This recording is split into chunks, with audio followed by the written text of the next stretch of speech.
ಆಕಾಶವಾಣಿ ವಾರ್ತೆಗಳು ಓದುತ್ತಿರುವವರು ವಿದ್ಯಾ ಭಟ್. ಮುಖ್ಯಾಂಶಗಳು: ಬುಡಕಟ್ಟು ಜನಾಂಗದ ಉನ್ನತಿಗೆ ಒತ್ತು ನೀಡಬೇಕು, ರಾಷ್ಟ್ರಪತಿ ದ್ರೌಪದಿ ಮುರ್ಮು. ನೀತಿ ಆಯೋಗದಲ್ಲಿಂದು ತಜ್ಞರೊಂದಿಗೆ ಪ್ರಧಾನಿ ನರೇಂದ್ರ ಮೋದಿ ಬಜೆಟ್ ಪೂರ್ವ ಸಂವಾದ. ರಷ್ಯಾ ಅಧ್ಯಕ್ಷ ವ್ಲಾಡಿಮಿರ್ ಪುಟಿನ್ ನಿವಾಸದ ಮೇಲೆ ಉಕ್ರೇನ್ ವಿಫಲ ಡ್ರೋನ್ ದಾಳಿ, ಪ್ರಧಾನಿ ನರೇಂದ್ರ ಮೋದಿ ಕಳವಳ. ಹಾಗೂ ಮಹಿಳಾ ಟಿ20 ಕ್ರಿಕೆಟ್, ಭಾರತ ವಿರುದ್ಧ ಟಾಸ್ ಗೆದ್ದ ಶ್ರೀಲಂಕಾ ತಂಡ ಫೀಲ್ಡಿಂಗ್ ಆಯ್ಕೆ. ರಾಷ್ಟ್ರಪತಿ ದ್ರೌಪದಿ ಮುರ್ಮು ಅವರು ಇಂದು ಜಾರ್ಖಂಡ್ನ ಗುಮ್ಲಾ ಜಿಲ್ಲೆಯಲ್ಲಿ ಅಂತಾರಾಜ್ಯ ಜನಸಾಂಸ್ಕೃತಿಕ ಸಮಾಗಮ್ ಸಮಾರೋಹ ಕಾರ್ತಿಕ ಜಾತ್ರೆಯ ಸಮಾರೋಪ ಸಮಾರಂಭದಲ್ಲಿ ಭಾಗವಹಿಸಿದ್ದರು. ಸ್ವಾಯತ್ತಶಿ ವಿಶ್ವವಿದ್ಯಾಲಯ ನಿರ್ಮಲ್ ಸಮಿತಿಯ ಆಶ್ರಯದಲ್ಲಿ ನಡೆದ ಸಭೆಯನ್ನುದ್ದೇಶಿಸಿ ಮಾತನಾಡಿದ ರಾಷ್ಟ್ರಪತಿ ಬಾಬಾ ಕಾರ್ತಿಕ್ ಒರಾನ್ ಅವರನ್ನು ನೆನಪಿಸಿಕೊಂಡರು. ಬುಡಕಟ್ಟು ಜನಾಂಗದವರ ಉನ್ನತಿಗೆ ಒತ್ತು ನೀಡಬೇಕು ಎಂದು ಹೇಳಿದ ಅವರು, ಈ ಕಾರ್ತಿಕ ಜಾತ್ರೆಯಲ್ಲಿ ಶಿಕ್ಷಣಕ್ಕಾಗಿ ಮಾಡುವ ಪ್ರಯತ್ನಗಳು ಬಾಬಾ ಕಾರ್ತಿಕ್ ಒರಾನ್ಗೆ ನೀಡುವ ನಿಜವಾದ ಗೌರವವಾಗಿದೆ ಎಂದು ಹೇಳಿದರು. 2026-27 ಕೇಂದ್ರ ಬಜೆಟ್ಗೆ ಮುಂಚಿತವಾಗಿ ಪ್ರಧಾನಿ ನರೇಂದ್ರ ಮೋದಿ ಅವರು ನವದೆಹಲಿಯ ನೀತಿ ಆಯೋಗದಲ್ಲಿ ಪ್ರಖ್ಯಾತ ಅರ್ಥಶಾಸ್ತ್ರಜ್ಞರು ಮತ್ತು ಆರ್ಥಿಕ ಕ್ಷೇತ್ರದ ತಜ್ಞರೊಂದಿಗೆ ಇಂದು ಸಂವಾದ ನಡೆಸಿದರು.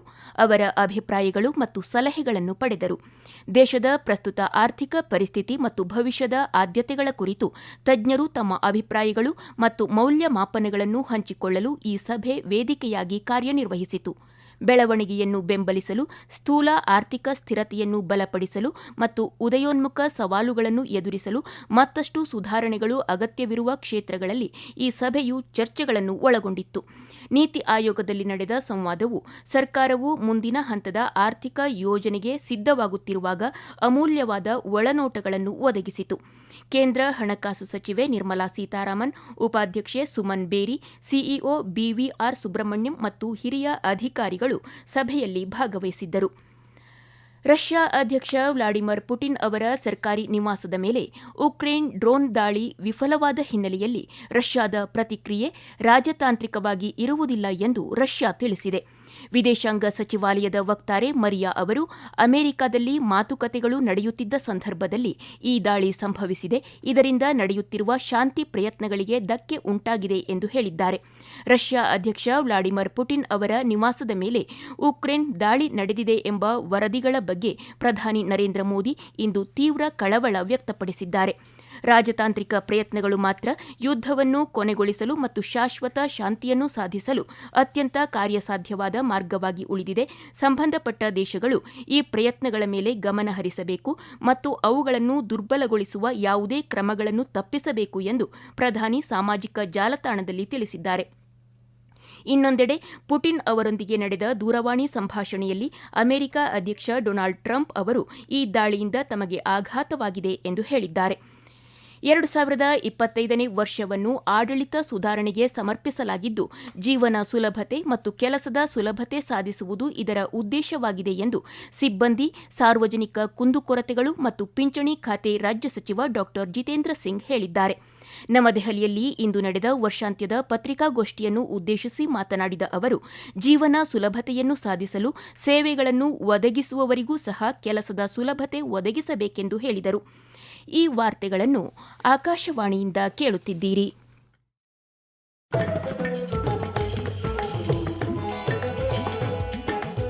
ನಮ್ಮ ಎಲ್ಲಾ ರಾಷ್ಟ್ರೀಯ ವಾರ್ತೆಗಳು ಹಾಗೂ ಪ್ರದೇಶ ಸಮಾಚಾರ ಈಗ ಆಕಾಶವಾಣಿ ನ್ಯೂಸ್ ಕನ್ನಡ ಯೂಟ್ಯೂಬ್ ಚಾನೆಲ್ನಲ್ಲಿ ಲಭ್ಯ. ನಮ್ಮ ಎಕ್ಸ್ ಖಾತೆ ಮತ್ತು ಇನ್ಸ್ಟಾಗ್ರಾಂ ಖಾತೆ ಆಕಾಶವಾಣಿ ನ್ಯೂಸ್ ಕನ್ನಡ. ಹೆಚ್ಚಿನ ಮಾಹಿತಿಗಾಗಿ ನಮ್ಮ ಫೇಸ್ಬುಕ್ ಖಾತೆ ಆಕಾಶವಾಣಿ ವಾರ್ತೆ ಕನ್ನಡವನ್ನು ಅನುಸರಿಸಿ. ನಿಖರ, ನೈಜ ಹಾಗೂ ವಿಶ್ವಾಸಾರ್ಹ ಸುದ್ದಿಗಾಗಿ ಕೇಳಿ ಆಕಾಶವಾಣಿ ವಾರ್ತೆಗಳು.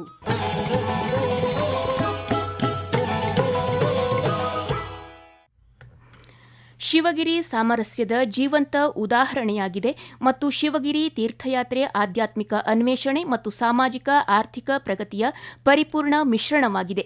ಜನರು, ವಿಶೇಷವಾಗಿ ಯುವಕರು, ಶ್ರೀ ನಾರಾಯಣ ಗುರುಗಳ ಬೋಧನೆಗಳಿಂದ ಸ್ಫೂರ್ತಿ ಪಡೆಯಬೇಕೆಂದು ಉಪರಾಷ್ಟ್ರಪತಿ ಸಿಪಿ ರಾಧಾಕೃಷ್ಣನ್ ತಿಳಿಸಿದರು. ಇಂದು ಕೇರಳದ ವರ್ಕಲಾದಲ್ಲಿ ನಡೆದ 93ನೇ ಶಿವಗಿರಿ ತೀರ್ಥಯಾತ್ರೆಯ ಉದ್ಘಾಟನಾ ಸಮಾರಂಭದಲ್ಲಿ ಭಾಗವಹಿಸಿದರು. ರಾಜ್ಯಪಾಲ ರಾಜೇಂದ್ರ ವಿಶ್ವನಾಥ್ ಅರ್ಲೇಕರ್, ಕೇಂದ್ರ ಸಚಿವ ಸುರೇಶ್ ಸುರೇಶ್ ಗೋಪಿ, ಸಚಿವ ಎಂಬಿ ರಾಜೇಶ್, ಸಂಸದ ಶಶಿ ತರೂರ್ ಮತ್ತು ಇತರರು ಉಪಸ್ಥಿತರಿದ್ದರು. ಉಪರಾಷ್ಟ್ರಪತಿಗಳು 4 ಪುಸ್ತಕಗಳನ್ನು ಬಿಡುಗಡೆ ಮಾಡಿದರು. ತೃಣಮೂಲ ಕಾಂಗ್ರೆಸ್ ನೇತೃತ್ವದ ಸರ್ಕಾರದ ಅಡಿಯಲ್ಲಿ ವ್ಯಾಪಕ ಭ್ರಷ್ಟಾಚಾರ ಮತ್ತು ದುರಾಡಳಿತವು ಪಶ್ಚಿಮ ಬಂಗಾಳವನ್ನು ಹಾಳು ಮಾಡಿದೆ ಎಂದು ಕೇಂದ್ರ ಗೃಹ ಸಚಿವ ಅಮಿತ್ ಶಾ ಇಂದು ಆರೋಪಿಸಿದ್ದಾರೆ. ಇಂದು ಕೋಲ್ಕತ್ತಾದಲ್ಲಿ ಸುದ್ದಿಗಾರರೊಂದಿಗೆ ಮಾತನಾಡಿದ ಅವರು, ಭದ್ರತಾ ವಿಷಯದಲ್ಲಿ ತೃಣಮೂಲ ಕಾಂಗ್ರೆಸ್ ವಿಫಲವಾಗಿದೆ. ಪಶ್ಚಿಮ ಬಂಗಾಳದ ಮುಖ್ಯಮಂತ್ರಿ ಮಮತಾ ಬ್ಯಾನರ್ಜಿ ಒಳನುಸುಳುವಿಕೆ ಸಮಸ್ಯೆಯನ್ನು ಪರಿಹರಿಸಲು ವಿಫಲರಾಗಿದ್ದಾರೆ. ಆರ್ಜಿಕರ್ ಮತ್ತು ಕಸ್ಬಾ ಕಾನೂನು ಕಾಲೇಜು ಅತ್ಯಾಚಾರ ಘಟನೆಗಳ ಕುರಿತು ರಾಜ್ಯದಲ್ಲಿ ಮಹಿಳೆಯರಿಗೆ ಭದ್ರತೆ ಮತ್ತು ಸುರಕ್ಷತೆ ಇಲ್ಲ ಎಂದು ಅವರು ಹೇಳಿದ್ದಾರೆ. ಮುಂದಿನ ವರ್ಷ ನಡೆಯಲಿರುವ ಪಶ್ಚಿಮ ಬಂಗಾಳ ವಿಧಾನಸಭಾ ಚುನಾವಣೆಯಲ್ಲಿ ಬಿಜೆಪಿ 2/3 ಬಹುಮತದೊಂದಿಗೆ ಸರ್ಕಾರ ರಚಿಸಲಿದೆ ಎಂದು ಸಚಿವರು ಬಂಗಾಳ ಗಡಿಯಿಂದ ನಡೆಯುತ್ತಿರುವ ಒಳನುಸುಳುವಿಕೆ ರಾಷ್ಟ್ರೀಯ ಭದ್ರತೆಯ ವಿಷಯವಾಗಿದೆ ಎಂದು ಅವರು ಹೇಳಿದರು. ಬೆಂಗಳೂರಿನಲ್ಲಿ Hindustan aeronautics limited HAL helicopter ವಿಭಾಗದಲ್ಲಿ ಧ್ರುವ್ ಎನ್ಜಿ ಸಿವಿಲ್ ವೇರಿಯಂಟ್ ಹೆಲಿಕಾಪ್ಟರ್ನ ಉದ್ಘಾಟನಾ ಹಾರಾಟಕ್ಕೆ ಕೇಂದ್ರ ನಾಗರಿಕ ವಿಮಾನಯಾನ ಸಚಿವ ರಾಮಮೋಹನ್ ನಾಯ್ಡು ಇಂದು ಚಾಲನೆ ನೀಡಿದರು. ಮುಂದಿನ ಪೀಳಿಗೆಯ ಈ ಅತ್ಯಾಧುನಿಕ ಲಘು ಹೆಲಿಕಾಪ್ಟರ್ ಅನ್ನು ಎಚ್ಎಎಲ್ ಸಂಸ್ಥೆ ಅಭಿವೃದ್ಧಿಪಡಿಸಿದ್ದು, ಇದನ್ನು ಈ ವರ್ಷದ ಆರಂಭದಲ್ಲಿ ನಡೆದ ಏರ್ ಶೋ 2025ರಲ್ಲಿ ಪ್ರದರ್ಶಿಸಲಾಗಿತ್ತು. 6ರಿಂದ 14 ಪ್ರಯಾಣಿಕರ ಸಾಮರ್ಥ್ಯದ ಈ ಹೆಲಿಕಾಪ್ಟರ್ ಅನ್ನು ಪ್ರವಾಸೋದ್ಯಮ, ಗಣ್ಯರ ಪ್ರವಾಸ, ವಿಪತ್ತು ಮತ್ತು ಪ್ರವಾಹ ನಿರ್ವಹಣೆ ಮತ್ತಿತರ ಕಾರ್ಯಗಳಿಗೆ ಬಳಸಬಹುದಾಗಿದೆ. ಈ ಹೆಲಿಕಾಪ್ಟರ್ ಸ್ವದೇಶಿ ಶಕ್ತಿ ಎಂಜಿನ್ ಹೊಂದಿದೆ. ಜೊತೆಗೆ ಹಲವು ಆಧುನಿಕ ಸೌಕರ್ಯಗಳನ್ನು ಇದು ಒಳಗೊಂಡಿದ್ದು, ಗರಿಷ್ಠ 285 ಕಿಲೋಮೀಟರ್ ವೇಗದಲ್ಲಿ 630 ಕಿಲೋಮೀಟರ್ ದೂರವನ್ನು ಕ್ರಮಿಸಲಿದೆ. ಜೊತೆಗೆ ಇದು 2033 ಕೆಜಿ ತೂಕವನ್ನು ಹೊತ್ತೊಯ್ಯುವ ಸಾಮರ್ಥ್ಯ ಹೊಂದಿದೆ. ಉತ್ತರಾಖಂಡದ ಡೆಹ್ರಾಡೂನ್ನಲ್ಲಿ ನಡೆದ ತ್ರಿಪುರಾ ವಿದ್ಯಾರ್ಥಿನಿ ಏಂಜಲ್ ಚಕ್ಮಾ ಅವರ ಹತ್ಯೆಯನ್ನು ರಾಷ್ಟ್ರೀಯ ಮಾನವ ಹಕ್ಕುಗಳ ಆಯೋಗ ಎನ್ಎಚ್ಆರ್ಸಿ ಗಮನಕ್ಕೆ ತೆಗೆದುಕೊಂಡಿದೆ. ಎನ್ಎಚ್ಆರ್ಸಿ ಸದಸ್ಯ ಪ್ರಿಯಾಂಕ್ ಕನೊಂಗೊ ಅವರ ಅಧ್ಯಕ್ಷತೆಯ ಪೀಠವು ರಾಜ್ಯ ಸರ್ಕಾರಕ್ಕೆ ನೋಟಿಸ್ ಜಾರಿ ಮಾಡಿ ಈ ವಿಷಯದಲ್ಲಿ ಇಲ್ಲಿಯವರೆಗೆ ತೆಗೆದುಕೊಂಡ ಕ್ರಮಗಳ ಕುರಿತು ವಿವರವಾದ ವರದಿಯನ್ನು ಕೋರಿದೆ. ದೂರಸಂಪರ್ಕ ಇಲಾಖೆಯು ರಾಷ್ಟ್ರೀಯ ಆವರ್ತನ ಹಂಚಿಕೆ ಯೋಜನೆ ಎನ್ಎಫ್ಎಪಿ 2025 ಬಿಡುಗಡೆ ಮಾಡಿದೆ.